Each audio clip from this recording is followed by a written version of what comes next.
थेट मुंबईच्या धारावीमध्ये जाऊयात। मुख्यमंत्र्यांची सभा सुरू आहे। पुढचे 5 वर्ष त्या सगळ्या व्यवसायांना राज्य सरकारचे सगळे टॅक्सेस हे आम्ही माफ करणार आहोत, जेणेकरून त्यांना आपला जो काही या ठिकाणी व्यवसाय आहे तो चांगल्या पद्धतीने उभा करता आला पाहिजे। यासोबत जे अपात्र आहेत त्यांनाही आम्ही वाऱ्यावर सोडणार नाही। प्रत्येक अपात्रालाही या ठिकाणी आम्ही ठरवलंय की जे अपात्र आहेत त्यांनाही राहण्याकरता स्वतःचं हक्काचं घर हे आम्ही देणार आहोत। धारावी हा पहिला प्रकल्प असेल की ज्यामध्ये पात्रही पुनर्वसित होतील आणि अपात्रही पुनर्वसित होतील। कारण आम्ही विचार केला, अपात्रांना जर वाऱ्यावर सोडलं तर मानवतेच्या दृष्टिकोनातूनही चूक होईल आणि शेवटी ते तरी कुठेतरी राहायला जातील, नवीन झोपडी बांधतील। म्हणजे एक झोपडी काढायची दुसरीकडे झोपडी बांधायची, अशा पद्धतीचं काम आपल्याला करायचं नाही। आणि म्हणून याला स्पेशल प्रोजेक्ट अशा पद्धतीचा दर्जा दिलाय।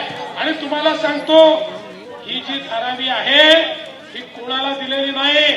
धारावी SRA मध्ये TRP ला दिली आहे, कोणा खासगी व्यक्तीला धारावी आम्ही दिलेली नाही, ती TRP ला दिली आहे। आणि या TRP मध्ये राज्य सरकार स्वतः हिस्सेदार आहे, या DRP मध्ये SRA स्वतः हिस्सेदार आहे।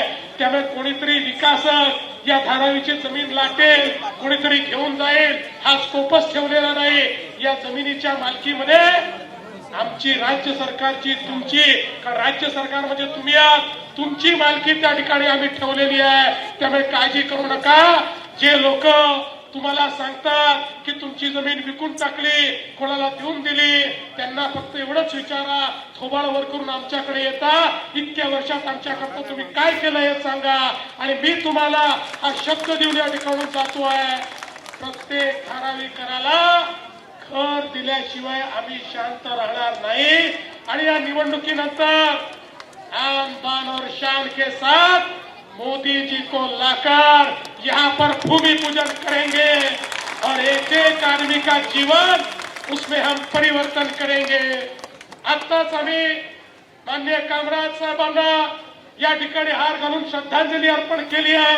आणि मला सांगताना आनंद वाटतो, तिथनं खाली आल्यानंतर AIADMK पक्षाने भारतीय जनता पार्टी शिवसेना युतीला पूर्ण समर्थन घोषित केलेलं आहे। आणि ते देखील या ठिकाणी त्यांच्या लोकांसहित आपल्याला निवडून देणार आहेत। आणि म्हणून मी आपल्याला या निमित्ताने आश्वस्त करतो, आमचा कुंभारवाडा असेल, कुंभार समाज असेल, लेदरवर काम करणारे असतील, फूड इंडस्ट्री असेल, पॉटरी असेल, या सगळ्यांना आश्वस्त करतो की तुमच्या सहित हा विकास होईल, तुम्हाला विकसित करूनच हा विकास होईल, हा तुम्हाला विश्वास मी देतो। आणि आपल्या सगळ्यांना विनंती करतो, 15 तारखेला आपल्याला मतदानाला जायचं आहे। ज्या ठिकाणी कमळ असेल तिथे कमळाची बटन दाबायची, धनुष्यबाण असेल तिथे धनुष्यबाणाची बटन दाबायची। आणि भारतीय जनता पार्टी शिवसेना युतीला प्रचंड मताने या ठिकाणी निवडून द्या। 15 तारखेला आजच्या धनुष्यबाणाची आणि कमळाची काळजी तुम्ही घ्या आणि त्या 16 तारखेपासून धारावीकरांची काळजी आम्ही घेणार आहोत, हा विश्वास तुम्हाला देतो। आणि माझं बोलणं संपवतो। धन्यवाद। जय हिंद, जय महाराष्ट्र। तर धारावीमधनं बोलताना मुख्यमंत्र्यांनी स्पष्ट केलेलं आहे की धारावीचा प्रकल्प, शुभेच्छा। तर धारावीमध्ये नुकतीच मुख्यमंत्र्यांची सभा पार पडली। विरोधक सातत्यानं धारावीच्या पुनर्विकासाच्या मुद्द्यावरनं आणि अदानींच्या मुद्द्यावरनं भाजपला कोंडीत पकडण्याचा प्रयत्न करत असतात। पण मुख्यमंत्र्यांनी हे स्पष्ट केलेलं आहे की कोणत्याही खासगी विकासकाच्या हातात धारावीचा हा प्रकल्प देण्यात आलेला नाही आणि पंतप्रधान नरेंद्र मोदींच्या हस्ते या प्रकल्पाचं भूमिपूजन केलं जाणार आहे। ABP माझा, उघडा डोळे बघा नीट।